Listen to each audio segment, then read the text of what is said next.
black educators there. There was really not many black students there.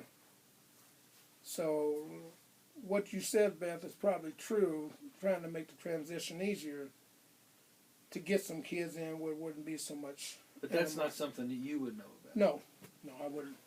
But that doesn't surprise you to hear that? No, it doesn't. When you and I first started talking about maybe having this conversation and recording it, I was curious as to the separate but equal and how our community dealt with that. So what you're explaining in a fact situation is this is how Gallatin County dealt with the separate schools for black students and for white students. Yes, that's exactly the way it was handled then. And as Beth asked me earlier, did I feel any opposition about living here in Warsaw with the race? I said I didn't experience a whole lot. We know that there was some racism around here, but nothing that I experienced. And Spike, you know where I was born and raised. I lived with Mr. Connely and Miss Nanny Connely, and I was raised down there on the farm, and my mother worked there, and I was always intermingling with white people as well as black people. So the Weldon children, Bobby, Tom and I were best friends, Frank and all of them, when they'd come down from Fort Mitchell, we'd play. It wouldn't be no problem. I had no problem with that racial thing. Do you know people that did? And I don't want you, I'm trying to think. I'm not fishing for trouble, but I want to, I understand that. Because I was alive during that time, but not very old. Yeah.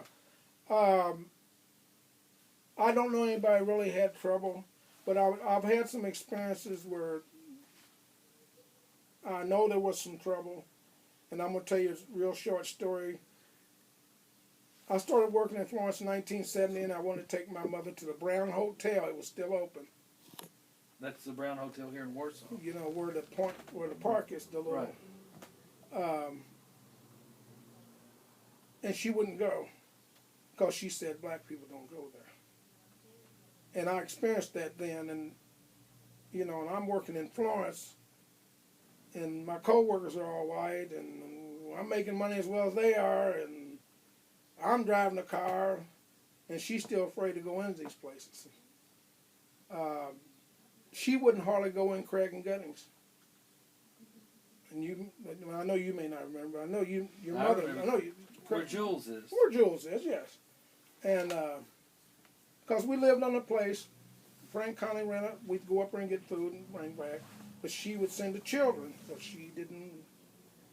She wasn't comfortable? No, she was not comfortable. Do you remember ever seeing a black or a white, bathrooms or water fountains? No, I didn't.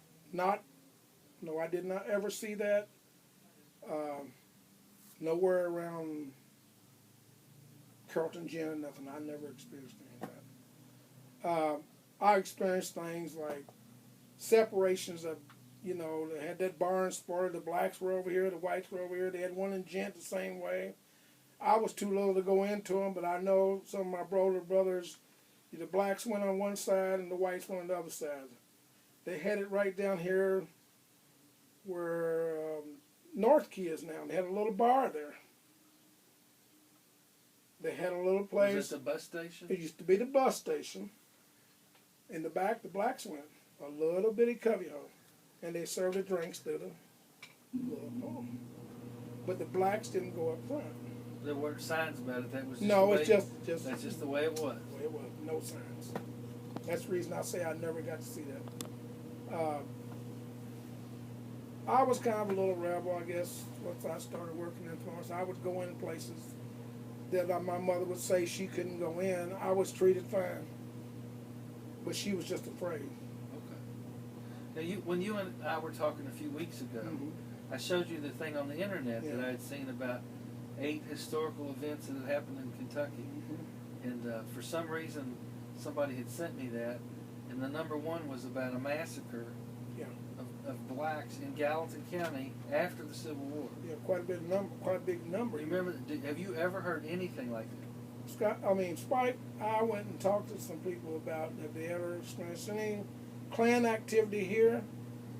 Older people, my brother, Ed Brown, no, they just never said they had. I had never myself, I told you. That really surprised me when I saw that.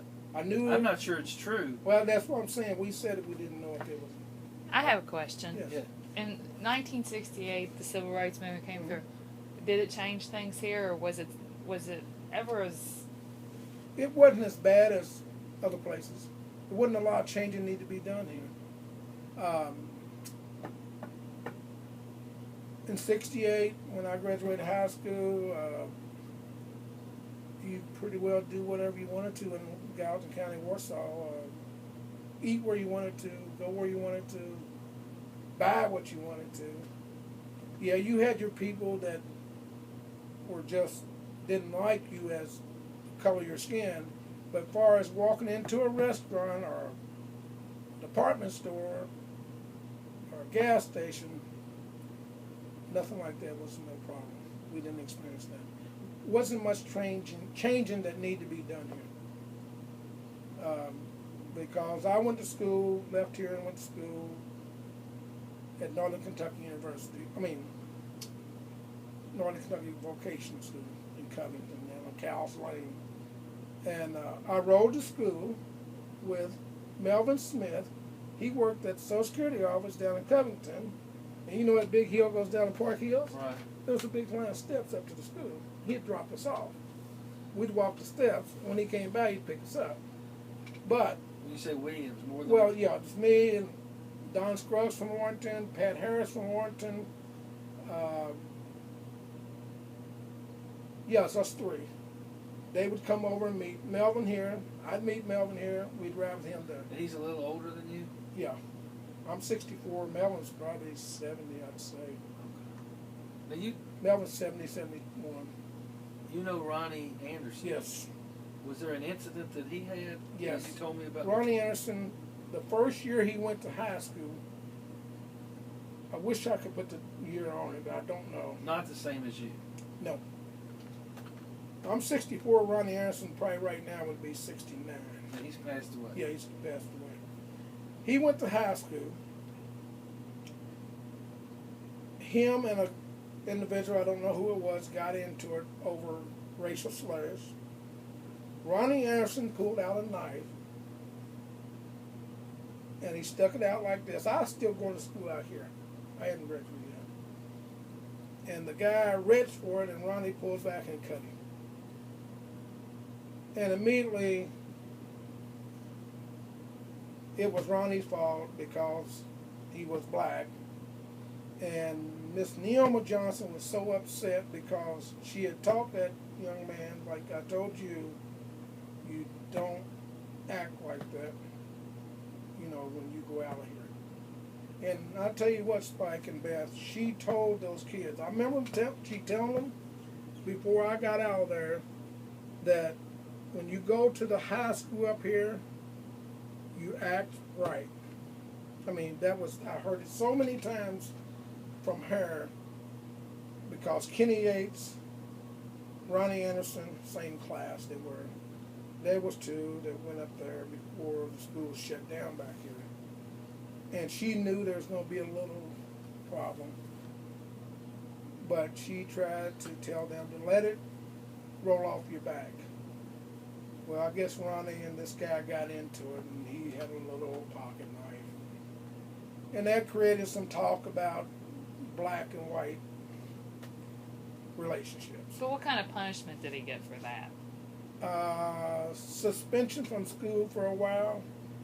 I think it was just a light cut. I don't think it was anything that was major. But I think he got like a 3-day suspension from school. But no court system? No, it never went into the court system. Okay. No. Nowadays it would have been a court Yes. system. Yes. My recollection is he's about, would you say, 5 years older than you? Yes. He went to the Vietnam War. Yes, he was in the Nam with my brother Lee Green. Is Lee about the same age or a little bit older? Lee's older. Lee's 73 now. Ronnie would have been 69 years old. Okay. Exactly. But that wasn't a punishment. That was. No. Did he get drafted? He got drafted. Did Lee get drafted? Lee got drafted. They went You didn't get drafted. I went for my physical and I had polyps in my nose and I got that The deferral. 4F or Okay. deferral.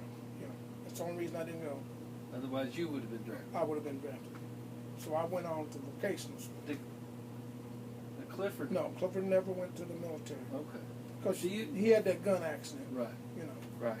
I knew when I started asking Yeah. the question, the answer. What do you have any feelings about the Vietnam War and the black-white relationship? Only feelings I have, can't speak about it because I wasn't really in the war. I'm speaking off of things I've heard.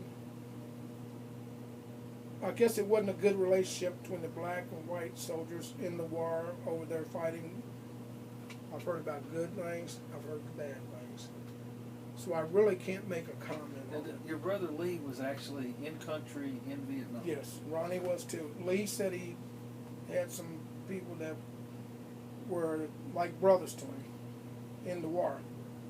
They were over there in a foreign land and, you know, they looked out for each other. He never said anything about racism within the military in the war.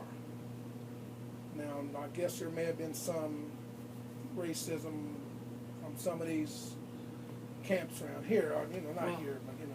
Well, I'm sure that they did. He might have gone to Georgia for Yeah, training. Georgia, Okay. Alabama. It might have been some problem. Yes, Okay. I've heard that they said that there were some problems. I can't really explain it, but they said there was some racism when they was going through boot camp. You got a question? Well, let me jump around a little bit. Today, you and I talked about today in Warsaw and in Gallatin County, which is 2015. There's not a lot of black participation or black leadership in the community. You That's agree? correct. Okay. If I were to ask you why, would you know? I have my opinion. Well, I'd love to hear it. I can turn it on. There's people that don't feel that they would be taken seriously. They feel like there's some people still got that old image that they're going to do it for the white people, they're not going to do it for us. This is not me, because that's why I'm involved. That's why I want to get involved more, because I'm trying to show, especially young kids, that don't let this thing get on your back that you can't do or you can't get involved. And it bothers me to hear people like the person we spoke of earlier that has that edge on his back. And he's one of them. He's a bad one. You might want to take this out. Kurt Sanders is a bad one. You can edit that. Yeah, can you